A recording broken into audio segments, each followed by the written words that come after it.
طبعا كلنا عارفين ان احنا ورثنا عن القدماء المصريين ارث لا يمكن حد يتخيله، من اهرامات ومعابد واثار فرعونيه موجوده في كل حته ابهرت العالم من اول ما شافوها لحد دلوقتي.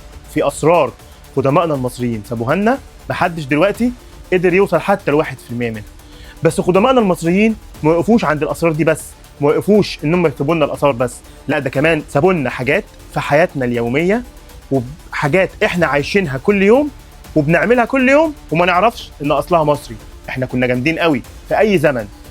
كان يا مكان في ارض مش اي كلام، ارض الشمس والنيل والمخ البارع اللي اخترع حاجات سبق بيها زمانه بآلاف السنين. قبل ما يبقى في جوجل كان في كهنة بيحسبوا الكسوف والخسوف، وقبل ما يبقى في تيك توك كان في رقصات مقدسة بتتعمل في المعابد، وقبل ما نلبس الجينز كان في كتاب. النهاردة مش هقولك عن الفراعنة كتماثيل حجر، لأ، هقولك عنهم كناس ليهم شخصيات واختراعات وأفكار وحياة مليانة تفاصيل كانت حجر الأساس في حياتنا اليومية دلوقتي. بسم الله الرحمن الرحيم. نبدأ حلقتنا أسرار أنا هقولك عليها. عارفين الجنس اللي احنا بنلبسه كل يوم، اللي فيه منه ألوان وأشكال كتير، اللي كلنا فاكرين إن هو اختراع أوروبي؟ ده حتى عزيزي عمل حلقة كاملة عن الجنس، أنا بحبه جدا طبعا ومتابعه، وما جابش سيرة أصل الجنس إيه. أنا هنا هقول لكم أصل الجنس إيه. أصل الجنس هو قماش اللي هو الدنايم، ده جاي من كتان مصري. المصريين القدماء كانوا بيستخدموا الكتان ده بطبقات سميكة معينة بيعملوا منها القماش اللي احنا دلوقتي بنسميه الجنس.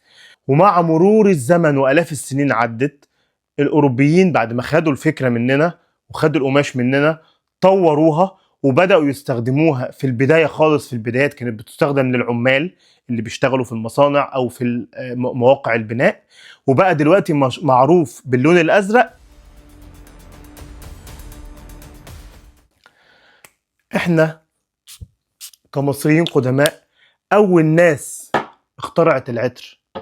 في فيديوهات كتير أنا شفتها لناس قالت إن اللي اخترع العطور أو البرفيوم دي كانت ناس عشان في حقبة تاريخية من الزمن في أوروبا كانت الناس ريحتها وحشة، فاخترعوا حاجة إن هم كانوا بيستخدموها بدل ما كانوا يستحموا. انت ساكت على نفسك ليه؟ دي مش رجل، دي لازمة رنجة وفسيخ. الكلام ده غلط تماما.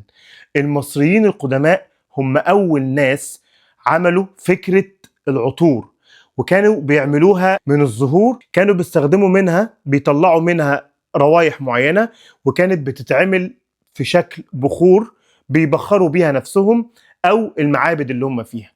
ومن هنا جات كلمة برفيوم، هي جاية من كلمة بيرفيوم وهي من خلال الدخان، والدخان هنا اللي كان مقصود بيه اللي بيطلع من البخور، فكان ريحته حلوة فتسمى بالاسم اللي احنا عارفينه دلوقتي برفيوم. هو البطيخ لونه ايه؟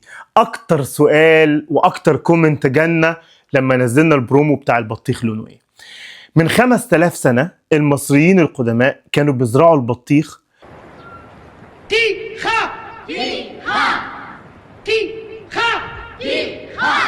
وكان اللبة بتاعت البطيخ لونها أصفر، مش اللون اللي احنا عارفينه دلوقتي.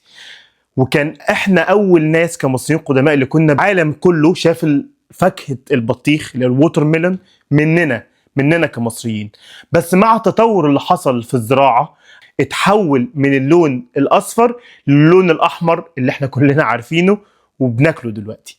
بس دلوقتي في اتجاه في الاستحداث الزراعي اللي بيحصل ان هم يرجعوا اللون الاصفر تاني اللي كان عليه البطيخ من الاساس، ويا ريت يعملوا كده عشان يبقى عندنا نوعين بطيخ.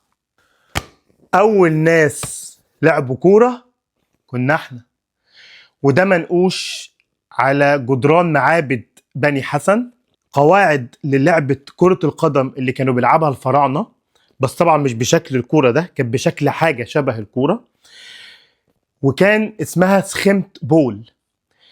وكان ليها قواعد غريبة جدا وبتعمل فيها مسابقات كتير جدا، لدرجة ان كان في رول غريبة جدا ان اللي كان بيخسر كان بيقدم اوفر للآلهة، بيقدم قرابين للآلهة، واللي كان بيكسب كان بيتعشى أحلى عشوة موجودة عند الملك.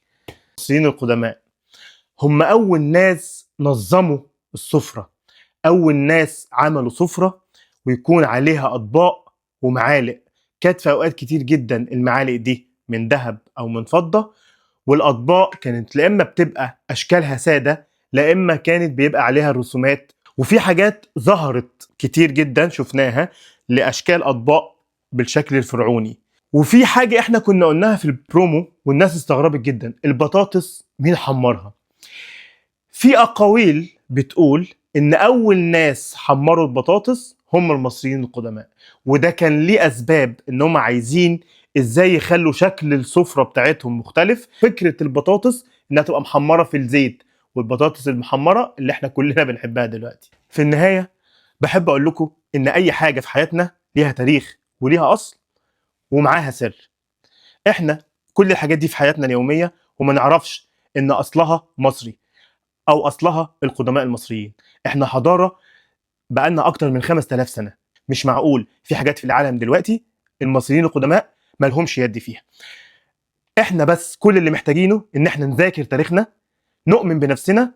وعلى فكرة عادي جدا يبقى عندنا مشاكل، العالم كله عنده مشاكل، بس احنا بالماضي بتاعنا وبالحاضر ان شاء الله نقدر نعمل مستقبل احسن بكتير جدا من اللي اي حد فينا بيحلم بيه. انا احمد هلال، هقول لك